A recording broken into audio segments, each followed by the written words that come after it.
welcome to the Biters Season 1 Retrospective. This is episode 5 of Season 1.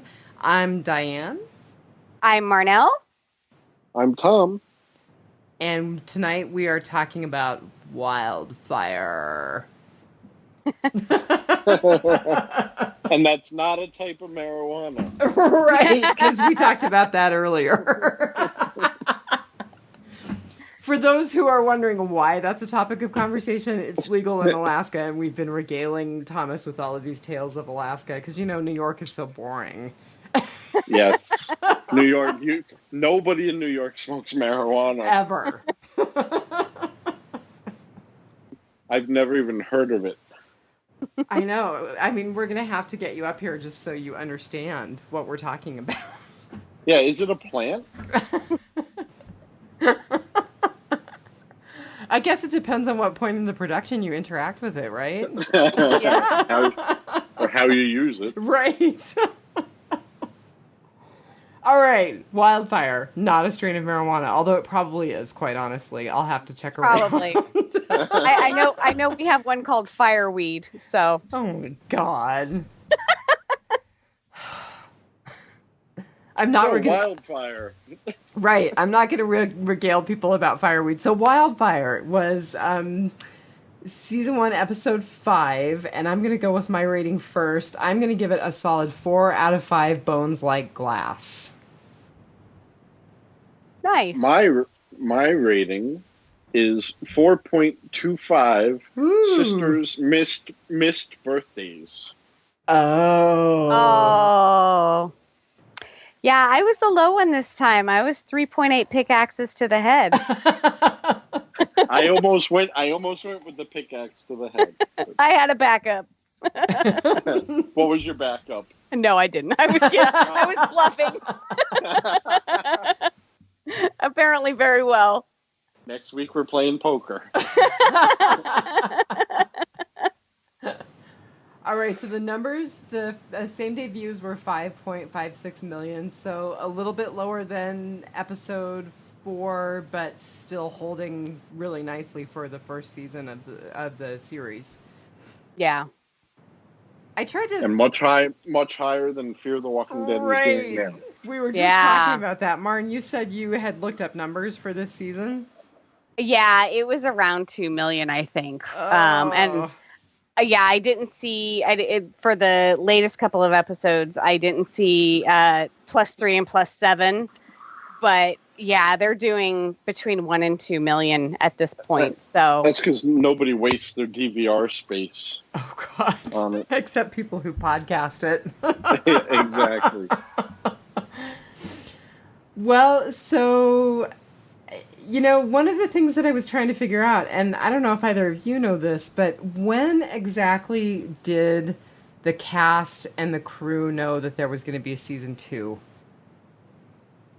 When, I think it was when season 1, I think we talked about this on one of the other podcasts. I think it was on episode 3, when episode 3 aired, the studio greenlit them for a season 2. I know Emma Bell she told me that in her mind, when they were sitting around the quarry, she was talking to Stephen Yeun and John Bernthal, and she said that it was just in her head. It wasn't anything official. She said that the show was going to be so huge because Lost had just ended, and she figured they were going to get that entire audience.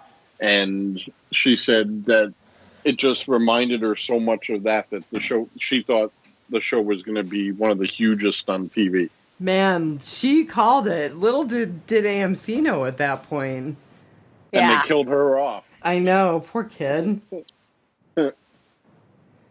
Well, so yeah.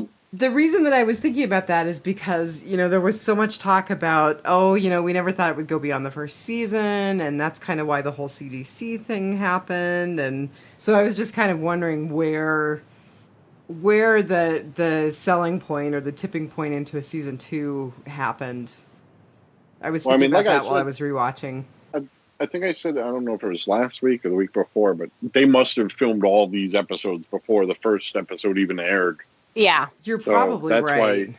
That's why I think I'm jumping ahead to next episode, but that's why I think it ended how it did. So I'm jumping ahead a little bit too, and I'm sure we'll talk about it when we do the podcast, but I was thinking, would I have been satisfied with that as the end if they had treated it like a miniseries? And no. No, definitely not. No, I'm never satisfied with the ends of the shows. Like, there are certain shows that have ended kind of abruptly, and they're never good. Yeah. You have to know, like, the season that you have to know before you start the season that it's going to be the end. So you can wrap it up cleanly. Right. Yeah. Hopefully. That's why I think Fear always gets an extra season from the one that's airing. So because they don't have a clean wrap up. Right. So they know they can wrap it up when they see how bad this season is. Well, I see that they've got season 4 greenlit, so I wonder if they're writing an end now. God, I hope so. Oh, God, we're terrible, aren't we? And then we're going to go on tomorrow night and watch it, and the next night and podcast it and try to be hopeful. Yeah. Yeah. Just remember to message me when you get to the one point. I will. I'm just glad that, like, we're not paid. We don't work for the studio or anything, that we can actually give our honest opinions. And I really think that they do need to kind of put Fear out of its misery. I'm not feeling hugely motivated now that they've gotten rid of Travis. It's going to have to take a real turn with Coleman Domingo with Strand and with Salazar coming back for me to really feel like I've got someone I'm invested in. Yeah. They need a really slow torture scene with Madison. If they did really that, would you keep watching? Really make her hurt. Oh, I would watch that episode over and over again. If they just make her suffer and suffer and suffer. So what does it say that we're not very enamored of the women who are still in the show? I mean, that's a bummer. See, and I like the daughter. I liked her more after episode 2 than I think I ever have, but it's not like I'm like Carol, or Sasha, or none of those characters. You can't even compare them to Walking Dead characters because the Walking Dead characters were written so well. Yeah. But anyway, speaking of. So that's a nice segue into who our writer was for this episode, and it was Glen Mazzara. Yep. So he's the one that became the showrunner, right? Right. He became the showrunner after Frank Darabont left in season 2. So, and I was looking at that whole timeline too, and it looks like he was actually hired before season 2 aired, but I think Frank Darabont still worked on the opening of season 2. That was kind of the gist I got from that. So it looks like he's going to be producer for a TV series based on Sin City. Really? Yeah. Another comic book. Yeah, it was announced. It doesn't have any dates or stars or anything yet, but looks like he was announced as producer for that. So that ought to be interesting. I wonder what channel that's going to be on. Well, probably not AMC, because I think he didn't leave with good relationships with them. Yeah, well, and I'm just thinking the content, it's going to have to be like HBO or Stars or something. Or Hulu He should bring Madison over for that show. I didn't really look Glen Mazzara up. I just realized that because I was like, oh, the showrunner. So, of course, I didn't look up any other stuff about him to share. Well, he's in the producer for a number of things and the writer for just as many. Looks like he's going to do a Hancock too. Hancock was the superhero movie with Will Smith. So. Which was all right, but I don't know that I need a Hancock 2. No, I think they said all they needed to say with Hancock 1. Yeah, I think they're trying to piggyback off of the Marvel DC universes. the success with those superhero movies. Yeah, I don't know. It's a totally different vibe. So yeah, I don't even think Hancock 1 did well in the theater. I don't think it did Why would either. Why would you make a sequel?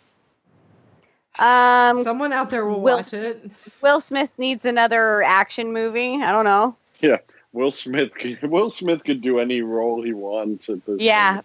Pretty much. And I know that my husband will watch it and he'll want to buy it. So because he's the king of bad B movies. So we'll blame your husband. Yeah, it's totally his fault that there's a Hancock 2 in the works. Yeah. So I just want to say that I thought Glen Mazzara did a good job writing this episode. We had talked about at one point about how it's so nice that they bring some of the references back full circle in this season, and I'll mention one of those later on. And I thought this episode was solid, so I don't have any complaints about Glen Mazzara. I know that he got a lot of grief about season 2 being the endless farm season, but Dina, I need to go back. Season 2. Yeah, I did maybe I need to go back and rewatch, but I liked the farm. I did too. Yeah.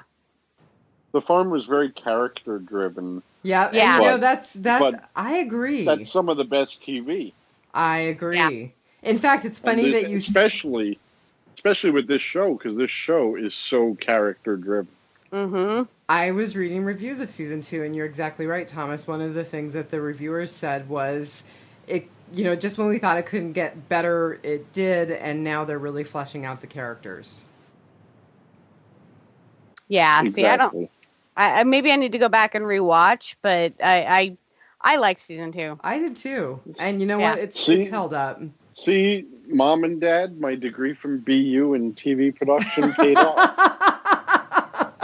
You're getting not paid to guest on Biters with us. See, Mom and Dad, my degree in BS paid off. Yeah.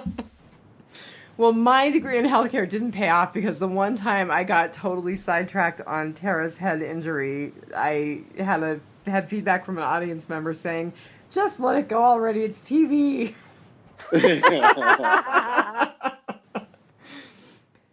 Well, so let's see. So Glen Mazzara was the writer. Our director was Ernest Dickinson, also known as Ernest R. Dickinson.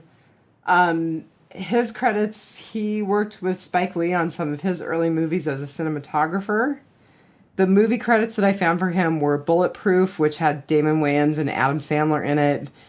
Tales from the Crypt, Demon Knight, so that must have been the sequel. And then Juice with Omar Epps and Tupac Shakur. So I was like, oh, well, I guess he kind of had his finger on the pulse briefly in the 90s because, Tupac Shakur, Adam Sandler, those were big names at that point in time. Right. Yeah. Not so much now. Not so much now. And then... especially Tupac. Right. Although they are making that movie about him, right? They're making a biopic, yep. Yeah, they are. He lives again. Or he never died. Yeah. Him and Biggie. Right. They're with Elvis. Hiding out somewhere. Or they went back to their planet. They probably went back to their planet because this one is effed. I was going to say something worse, but I was kind to Rob. No comment. We just need a good zombie virus to clear things out. Yeah, I'm okay with Mother Earth having a little bit of an enema. That would be fine. That and there would be a few people I wouldn't mind picking off. All right, so Walker or you not. have to wait until they get bit. But before Mornell incriminates herself in future murders. So I'm going to take us to our featured cast, which Thomas suggested that we do Norman Reedus, and I was like, I don't think we've ever talked about Norman because he's so season 1. Yeah. Who's Norman Reedus? Right. Who is that guy? They should have continued his character. He wasn't in the comics. So obviously everyone knows that's Gerald Dixon, who is still the huge fan favorite and the AMC cash cow. I thought I would look up a couple of things that maybe people didn't know. So his first movie was a movie called Mimic, which was a Guillermo del Toro movie. Oh, he was in that? I loved that movie. Yeah, that was his first movie. The the blonde daughter of that Mira actor? Sorvino? Oh, yes. I vaguely remember it. I'm probably going to have to go back and watch it now. It's about these giant cockroaches, basically. Ugh. Well, it's some bug that, like, whenever it, like, eats something, it absorbs, like, part of them, so it can evolve into, it takes on characteristics. So it starts out as, like, a large cockroach, and, like, it eats a rat, and, and then, like, the rat eats something else, and once it starts to be, it eventually, like, moves on to humans, and it starts to become, a apex predator, and it's, starts but hunting us. We don't know why she swallowed the fly. Sorry, I couldn't resist. That's funny. So, I'm going to be honest and say he first entered my consciousness when I was doing a rewatch of Charmed. And he had that whole character arc as Nate Parks in Charmed, who was Phoebe's boyfriend. Oh, my dear Lord. See, I never heard of him until The Walking Dead.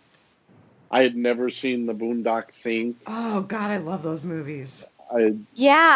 Everyone tells me that I gotta watch them. And I always say I'm gonna, and I still haven't. They're really great. I really love them. I kind of like snarked at my husband a little bit when he bought them, and then I watched them, and I'm converted. I watched one here very recently, but I didn't even realize that there was a part 2 until right now. Well, and us diehards are like, we want a 3.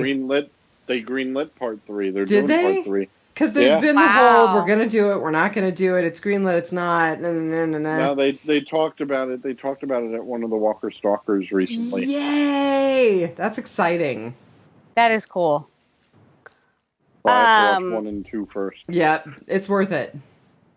Yeah, for me, he is Scud in Blade 2. Yeah, I remember him from that, too. He's also in that movie that I'm frantically searching for right now with...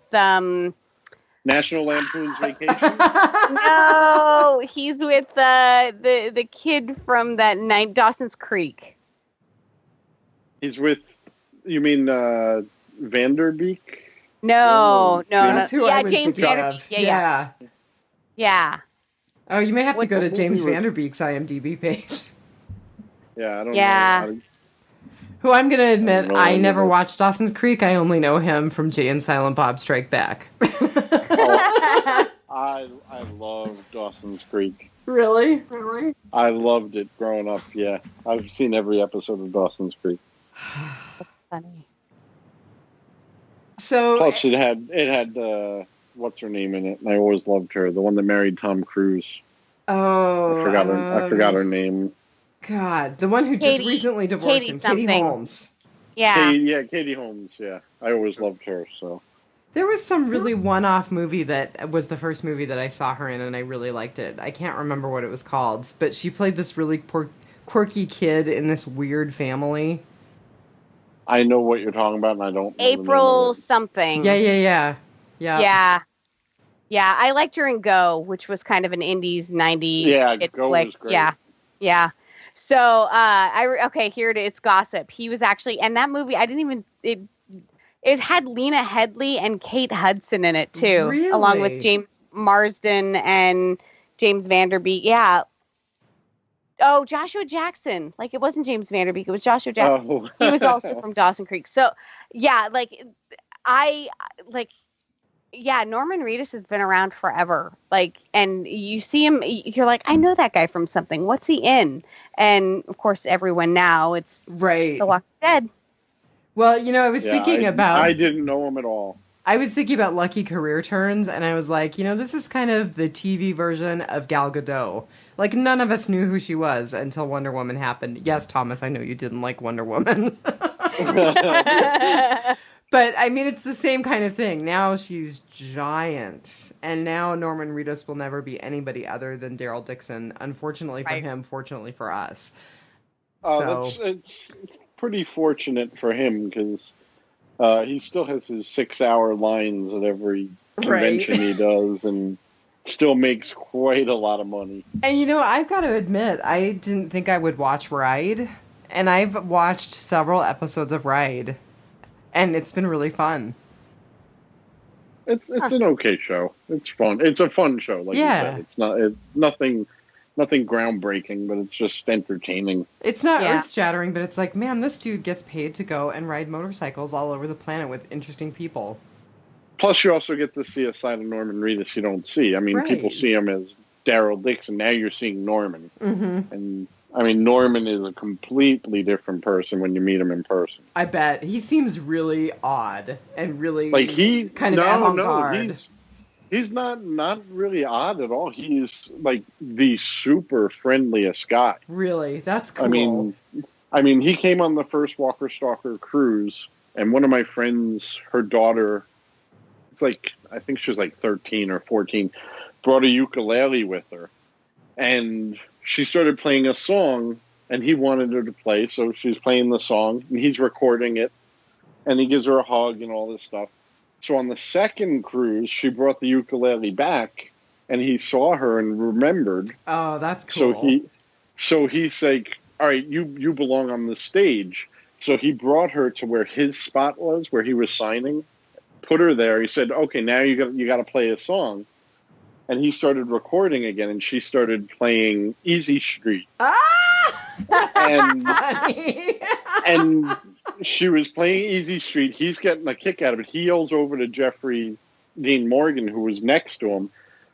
And so Jeffrey Dean Morgan hears it and gets behind her and starts dancing. Oh, my God. And he's doing the wild... And she has no idea that this is taking place, and all this is being recorded. It's all on YouTube, I think. I'll post it on the Biters page. Oh, that's hilarious. But it went so viral. That's funny. But, yeah, no, he's the greatest with his fans. Well, I am incredibly glad that his little tiny role turned into something amazing, because he really has given us 7 great seasons. Well, he auditioned for Merle. I think I remember that.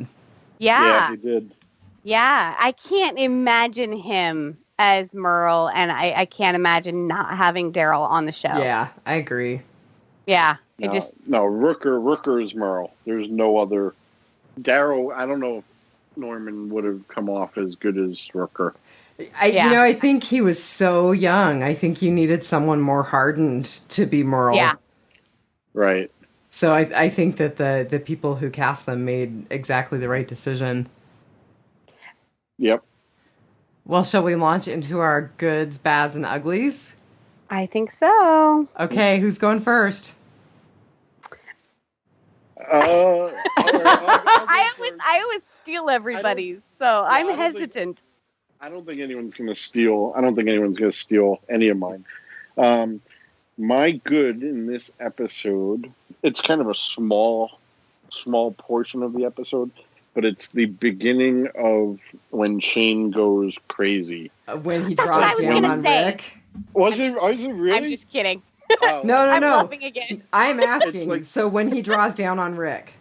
Yeah. Yeah, when he's in the woods and he aims that rifle at Rick, and he's thinking about doing it, and then all of a sudden he hears Dale behind him. Oh, I love it when Dale looks at him and says, "Jesus." I was really curious if he hadn't heard Dale, if he was going to pull the trigger. Yeah, that's my ugly. That whole scene. I actually my ugly Shane sighting in on Rick. Yeah. See? Ha ha ha! I stole yours. There you go. You stole my ugly. You didn't steal my good. He punked you, man. Well, Marnell, but what was your good? My good was the forward momentum we saw with this episode. We're leaving camp. The attack last week was the catalyst to get everyone to think that, camp isn't safe, and, it progresses the story along. And like we were talking about this before again, me and my middle books, for me, this was... I don't know. I haven't read any of the middle books. We took you at your word. We just decided to skip the middle books. And I don't even want to call it a filler episode, because this was it was a catalyst episode. We had a lot of things that will turn into other things and so I this episode wasn't bad to me. This just wasn't, there was nothing really major about this episode. Nothing like, there was no major battle. There was no major introduction. I mean, we saw the introduction of Dr. Jenner, but no major introduction of, anyone of consequence, and we'll get into that later. So yeah, that was my good. I'm really glad that we're all we got a convoy going to the CDC, and we're doing other stuff. So my good contradicts what you just said. I think we got a couple of really huge things, and they're my good and my ugly. So I'll start with my good, which is Amy's resurrection. So this is the first time that we really saw anyone come back. That's my bad. And I think so it's your bad. I think it was played really, it's part of my ugly. I think it was played really well because, you have Andrea kind of mourning over her, and then all of a sudden you hear this breathing, and you realize that, we were all waiting for it, but you realize that she's coming back, and then we see these changes. And I remember Emma Bell at one point saying that they wanted to play this resurrection kind of like Amy was a wild thing waking up. Yeah. And I just thought they did that so well. And I really thought the transformation was beautiful and eerie, and I thought they played it very well. So that's my good. I really thought that Andrea was going to get her ear bit off when she leaned up close. I'm like, have we not learned this lesson yet? No, but they hadn't established the rules yet. Right. Amy still had some recognition. Yeah. Yeah, but she also, it was okay. It was okay. It worked in the moment that we saw at that point in time. I don't know that it would work now. And I think that's where my bad comes in, is maybe it's retrospectively, but... Well, take it away, because we're headed into our bads. Having seen everything that we've seen, and even some of the things that we've seen already in season 1, I really think that them having Amy die and then having them sit there overnight, that was just way too long. I think it was done for that scene, and it didn't stay true to the mechanics of the story. Well, but I'm skipping ahead. Doesn't Jenner say it takes anywhere from minutes to several hours? Not just that, but I'm going to get into part of my ugly here. The reason they went overnight was, at least the reason Andrea stayed there overnight and they wanted that, is because that was Amy's birthday.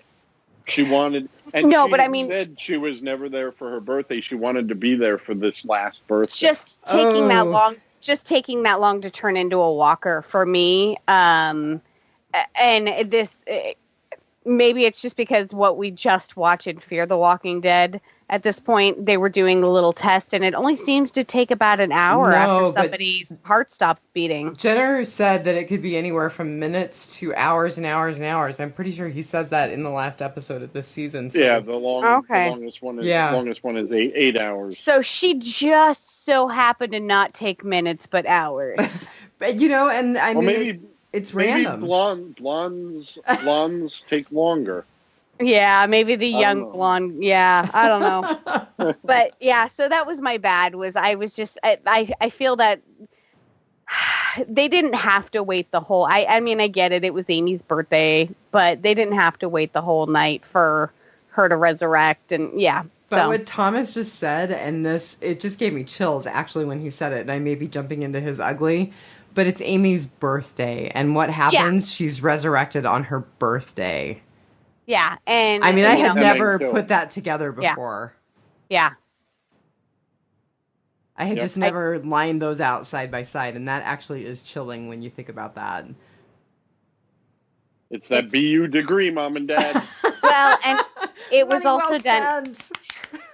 It was also done because it was very, very sad that Andrea. There was a lot of guilt in this episode. Everyone had guilt about something, right. And Andrea's guilt was she was never there for Amy's birthdays, and now the one birthday she was gonna be there for, she didn't get to be. So, Well, she did. It was just with a. It was just kind of creepy.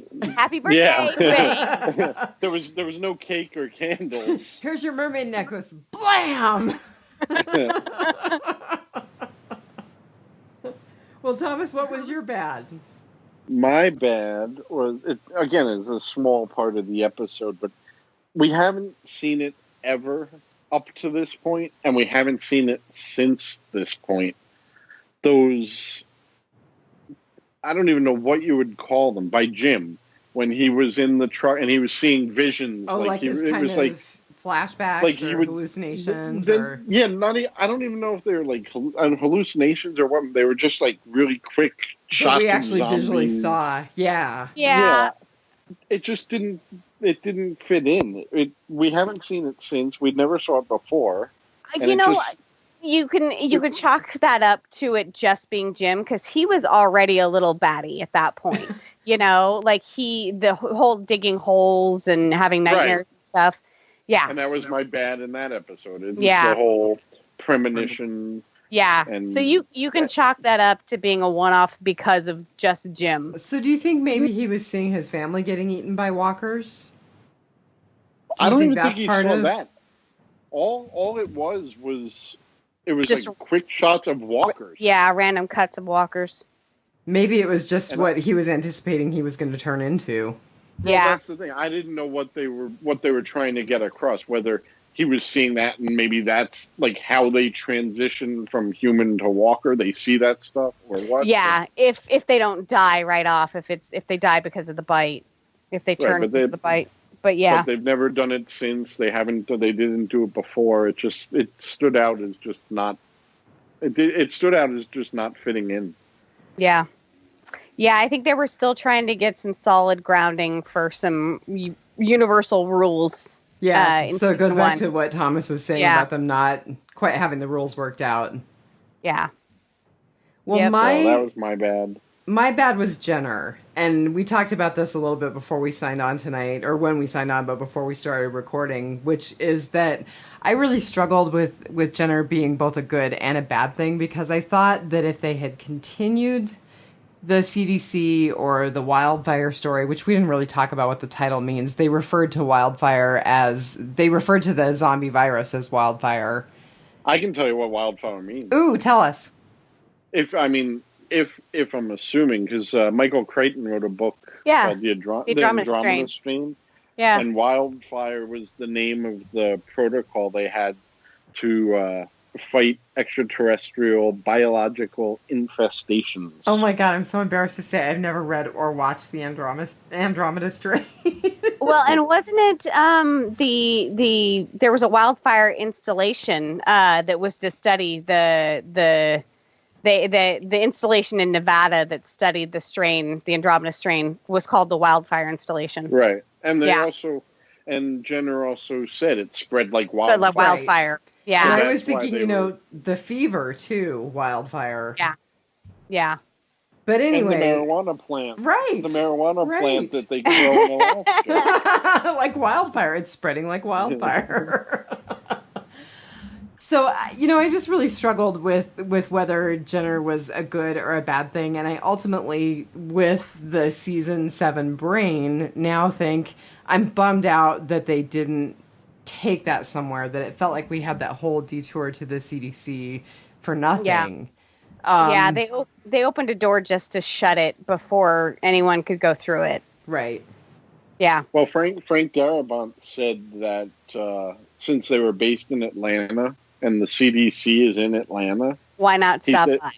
He said it would have been stupid for them to not stop by to check. Well, and I actually think that makes sense. In the overarching story, it makes sense that the CDC would be a place you would look for a cure. Yeah. Yeah. So I think we talked about this on the last episode. I had actually read a article here just recently about how the idea has been tossed around in giving an answer to where the zombie virus came from, where it came from, and how, whether it was natural or man-made or excuse me, the Andromeda strain or whatever it was. And should they do it? And I think the consensus with most viewers is at this point, it's too late. It's not important. I think Kirkman has said he's not going to go there. Well, I don't think it's not important. I would love to know what it was, but Kirkman, like Diane just said, Kirkman has said we're never going to know. So now, at this point, Kirkman probably hasn't even figured out where it came from. He probably doesn't know, and he would have to make something up, and it would just kind of seem fake, I think, at this point. Yeah, I mean, if he doesn't have it mapped out as part of his universe, it makes sense to not go there now. Well, and there's always going to be a segment. Leaving it a mystery kind of it doesn't make very many people unhappy. If you told us that, it was a man-made thing from the CDC that got out, with origin stories like 28 Days Later, where some activists released monkeys, or if it was just Mother Nature trying to throw us off her back, or, every story is going to not satisfy a large segment of the population. But leaving it a total mystery, everyone's just going to have their own kind of theory and origin story. So but then it's weird that they would call this episode Wildfire if it was in fact taken from Michael Crichton's, because that would mean that it's extraterrestrial. Right. Although, do you think it was just Glen Mazzara making giving an homage, Crichton props, kind of like his own version of a tribute zombie? Yeah, most likely. Yeah, it was just a nod. I mean, you could even go so far as to say there's I think it was a creep show that had an outbreak of meteor. Oh, I kind of remember that. Yeah. Yeah. I mean, didn't Stephen King have a guest in that episode? A guest part? That was he wrote that one. Yeah, and he also was in the episode, though, right? I think he always guest stars in whatever he writes, even if it's just like, a door-to-door salesman or something. Yeah, I think he was in that. I'm pretty sure he was. Yeah. All right, Thomas. I haven't seen that in a long time. I know. It's because we were talking about Ernest R. Dickerson and his work on Tales from the Crypt, Demon Knight. And then the comparison. Good segue. There was also the comparison to Creep Show from last season. The picture of the guy in the little booth. In the booth. Yeah. At the carnival. Yeah. So I'm going to move us forward. Thomas, you have made a couple of references to your ugly, so you go for it. Well, I mean, my ugly was ugly good, and it was the entire Andrea-Amy scene. I think the way they opened up, and it was just Andrea, and her jaw was dropped, and she was just sitting there staring at Amy. And, I mean, it was acted so perfectly. Mm-hmm. I mean, except you could kind of tell Emma Bell was breathing. You could see her chest moving a little bit. But the whole waiting, like I said before, the whole waiting until her birthday to finally turn and then kill her on her birthday after she got her cheesy mermaid necklace. It really was not a very beautiful necklace. Right, and then you had all the people coming over, like when Rick came over and she used the safety line. And that is the piece that I was talking about, where I was like bringing it back around to previous episodes. I love that line. Yeah. I know how the safety works. Yep. Yeah. I love that. I love that they use that there. And then when Dale came over and sat down and they had a discussion, it kind of solidified that relationship. Yeah. Which comes into play more in the next episode. Right. And in the beginning of season 2. Right. Yeah, I really love that discussion that he had, and he's like, you two are the only thing I cared about after my wife died, Yeah. Exactly. Yeah. That whole scene to me was just very, very touching. That's one of the more in season 1, I think it was like the reunion of Dad, Carl, yes. Rick, Carl, and Lori, And then I think the next touching scene is the Andrea and Amy. Yeah, I would have to say so too. I think it's really beautiful. Yeah. And I was a fan of Emma Bell, so I mean, I love those pictures of her that you shared, by the way. Oh, those are the ones from the photo booth that I. Oh, I don't think the listeners have heard yet, but right. it was on the last episode. Well, hopefully they'll hear it before they listen to this one. True. But yeah, the last podcast, I put up the photo booth pictures of me and Emma. Yeah, she's beautiful. Yeah. So what was your uglies? I will go ahead and take it. My ugly was your bad. So I was going to say Jim's death, but then I was like, no, Jim's infection. Because we never saw his death. There's a Jim Walker sludging around out there somewhere. Is your ugly good or bad? So my ugly is good because it's the first time, and I think it's really the only time that we saw a protracted death. We saw somebody actually die from the virus. I mean, we saw the trajectory of it. We didn't actually see his end, but I liked it. I mean, he was really sick, and taking the jarring visions of zombies out of it, we still saw kind of how the virus progresses and how it takes somebody down. And I thought that between watching Amy have a resurrection and watching Jim slowly losing his battle with his infection, those were two really big moments just in terms of showing us how the apocalypse happens. Yeah. And, I really, that whole scene with him and Jackie was interesting, where he didn't want to admit that he was bit. And he's like, don't tell anyone. And she's immediately like, he was bit. She jumped up like nothing. Oh, man. Yeah. Yeah, we've complained about that before. I don't know if we've complained on the podcast, but we complained about it before, where it's like, don't be that guy. Don't be the one that's like, hides their bite. I'll be fine. Oh, I won't turn. And then you wind up infecting 3 other people from the group when you turn, don't be that guy. Right. Jackie reminded me when she jumped up right away like that. First thing I thought of, and it's from the future, but the first thing I thought of is when Glenn stood up and said, the barn's full of walkers and Lori's pregnant. Right.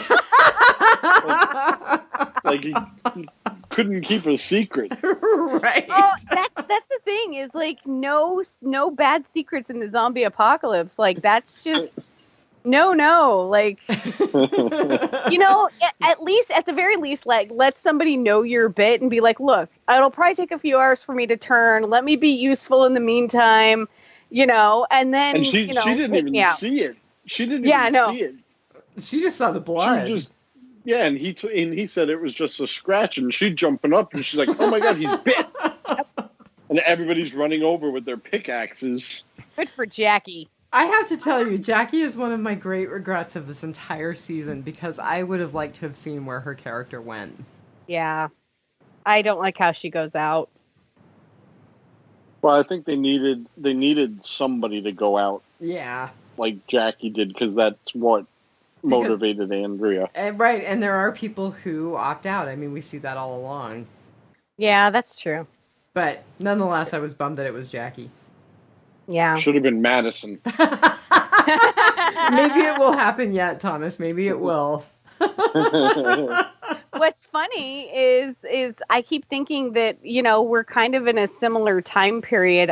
We might be a little behind where we are in Fear the Walking Dead, because the Dr. Jenner did mention that it was 193 days since Wildfire. Something like that. Yeah, it's like 6 months or something. Yeah, and then 63 days from global infection. So yeah, it's been 6 months. So we might, in Fear the Walking Dead, you might be a little bit further ahead right now in season 3, but not by much. So people are still figuring this stuff out. So maybe it's funny that's why Fear is so painful. We're in season 3, and they're still where we were at the beginning of season. Yeah. The first half of season 1, because season 1 only got a half a season. Right. Yeah. Yeah. Well, fear is bad. I mean, we're going on a tangent again, but fear is bad because when Fear started, before it came out on the air, everybody was excited for it because they had said it's going to show the breakdown of society. Right. It's going to show what happened when Rick was in a coma, how society became. And then after like 2 episodes, they had like a 20-day time jump and the entire society was gone. So you didn't see anything they said you were going to see. Right. And so I'll mention this on the Fear the Walking Dead podcast, and I'll say this now, and then I'll stop talking about Fear the Walking Dead. But the way that they could totally reboot this series is go the way of like True Detective or a couple of the other shows now where you have a set cast for one season and maybe start over. And then start over with a different group. Yeah, you could totally annihilate this group and start focusing on, you know, people who are in the survival camp now and, you know, just go from there. I mean, you could totally reboot it and possibly save it, but I don't know. I think it's beyond saving, but that's for your other podcast. Tom, you need to share Greg Nicotero's phone number with Marnell. Here, I've got a plan for saving Fear. Yeah.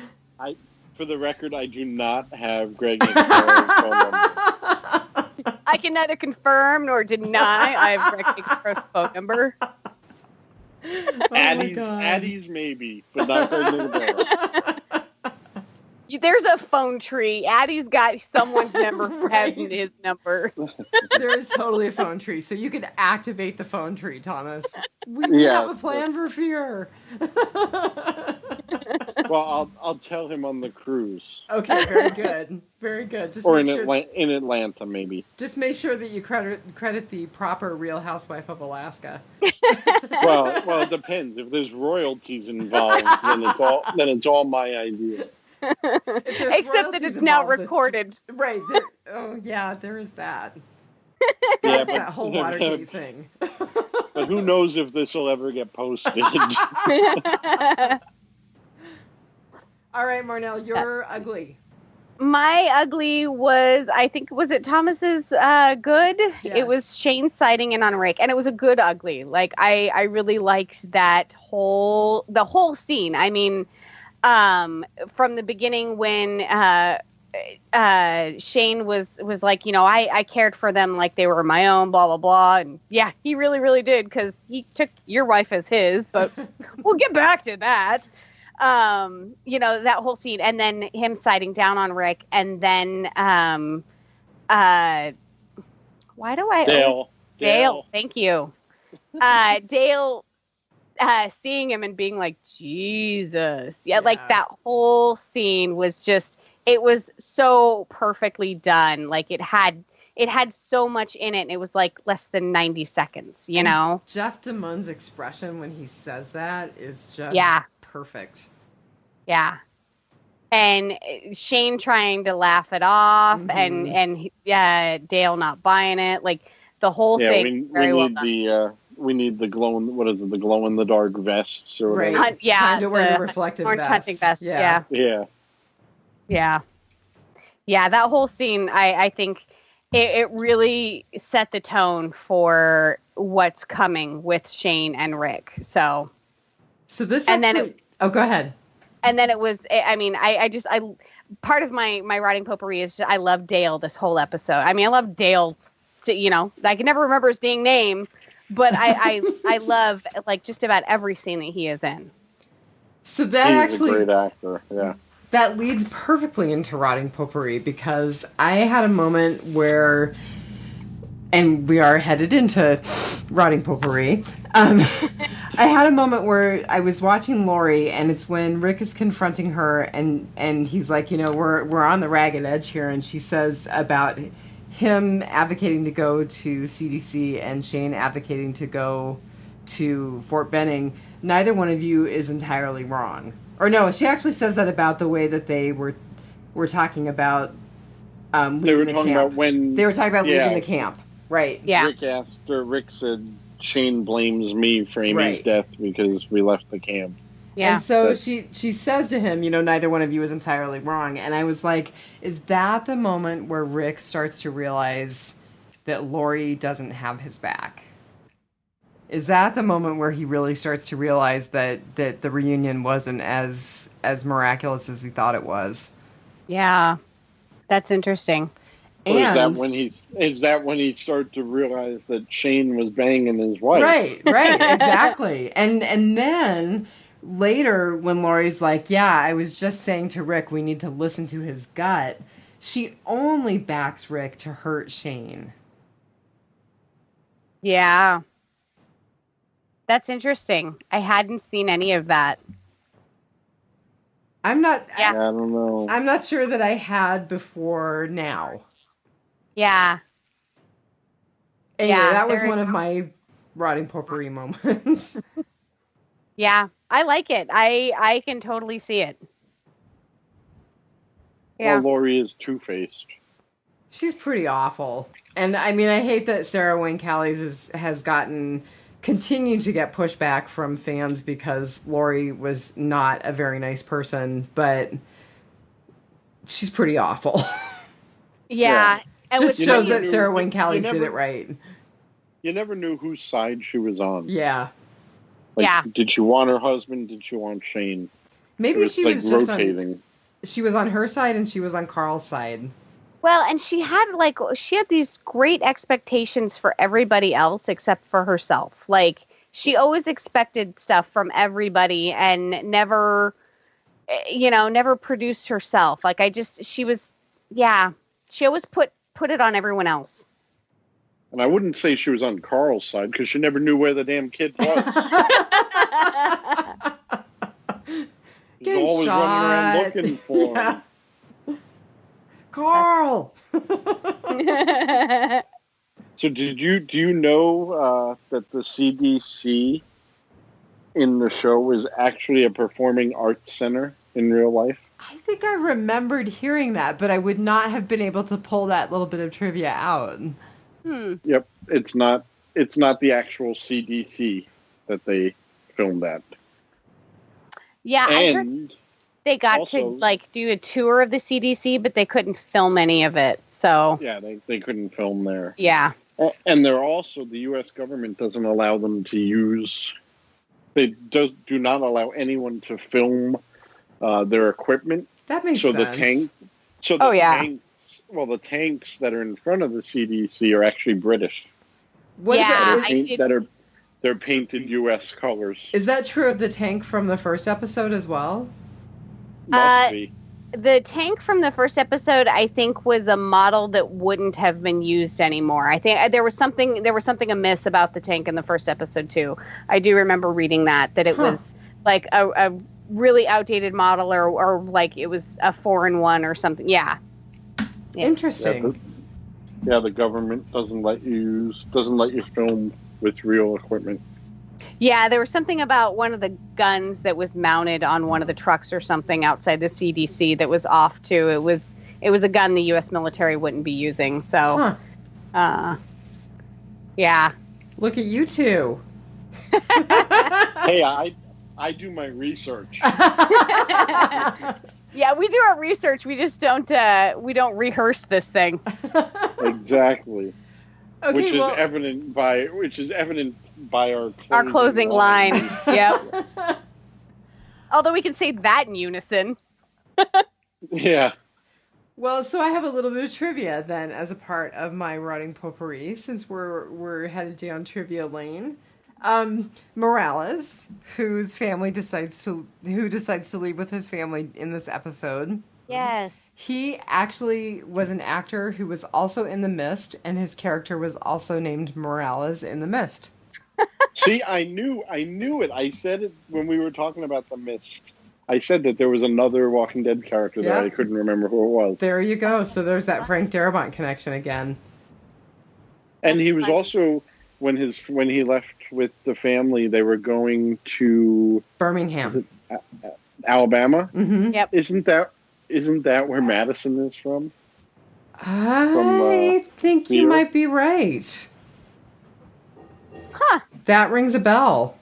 Because I remember there was all this talk way back when Fear started that they were going to merge Morales into it at some point. Well, I'm glad you brought that up because I was wondering if that was still alive, and when I looked on the Walking Dead wiki, there are people who are actually still speculating that they'll bring Morales back in the last season.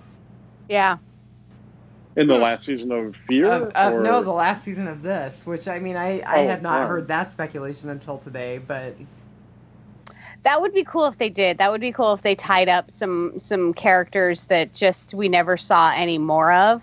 I don't know. I still am of the belief that this is a crazy world and people just disappear. I mean, even in our non-zombie apocalypse world, this is a crazy world where you just never hear from people again. Yeah, definitely. I.e. Heath. Right. Oh, that breaks my heart. Now, actually, his show was canceled. Oh, so we may hear from him. He may be coming back, because I believe 24 was canceled. Which is what I said. I said from the start when he went off and nobody knew what happened. I said, well, maybe they wrote it that way in case his show gets canceled. They can write him back in. I remember you saying that. Instead of killing him. Yeah. So interesting. Maybe in season 9. You never know. He'll be the only man populating Oceanside. Oceanside. There'll be a bunch of little Heaths running around. Oh my god. Wow. Well, we know they don't have any weapons to shoot him with. Exactly. Exactly. Well, what else, guys? You got anything else? I have one piece of rotting potpourri. The scene with Carol. Oh, I love that. And Daryl is putting pickaxes through everyone's skull, all the body skulls, and Carol's like, "He was my husband, I'll do it." And then she goes all burning bed on him. Oh my god, that was so gross. But she has this. She has anger and grief and guilt. Yeah. I mean, Melissa McBride did that perfully. That head looked like a watermelon at a Gallagher. Yes. That's funny. So it went all over. The look that Daryl gives her when he's doing that, he like, this was the guy that was just about to put a pickaxe through live Jim's head, and he is looking at her like she is crazed. And it's funny to think now, all these years later, the relationship that those two have. And that's probably the first vivid memory that Daryl has of Carol, because she was kind of a background character for him. You know, he was out hunting and he was out doing other things. And, you know, all of a sudden the interaction that these two had, and that was kind of their introduction to each other. Also, and he saw into the darkest parts of her soul immediately. Also, if you notice when they shot that, it was sideways. The entire scene when she's hitting him, it's totally off kilter. Was filmed completely at a 90-degree angle, so it was sideways. You had to turn your head to look at it. Yeah, it was like the perspective of a body or something. Yeah, you're kind of seeing it from Ed's perspective. Yeah. Wow. Yeah, so that was super interesting to be like to see that little flash of a moment between those two, and I don't even think that it was meant to be what it is now, because I don't think that they meant for Daryl's character to be what it is. And so just that was their introduction, and all these years later, the relationship that's developed between those two is just, I just thought that was a really, really interesting little view into their world. Are you shipping them? No. Are you shipping them? You think they're going to ship? I actually always imagined that they, you know, other than a few little scenes where I think they tried to tease it, I always thought that they kind of had like almost like an aunt-nephew relationship. Not like mother-son, but like, you know, just that they had a relationship without intimacy. I always thought his mother's son. I saw him hooking up with Beth. That's who I thought. Me too. That's what I thought was going to happen. Yeah. I admit I shipped them early on, she's but gonna then I hook saw up with Ezekiel. Yeah. Yeah. Yep. Which I don't want to. I don't know what kind of name you can come up with that. Carzekiel? I think that's the one I've been seeing, yeah. I don't know if you guys know this, and I'm not going to spoil it, but Ezekiel does hook up with someone else in the book.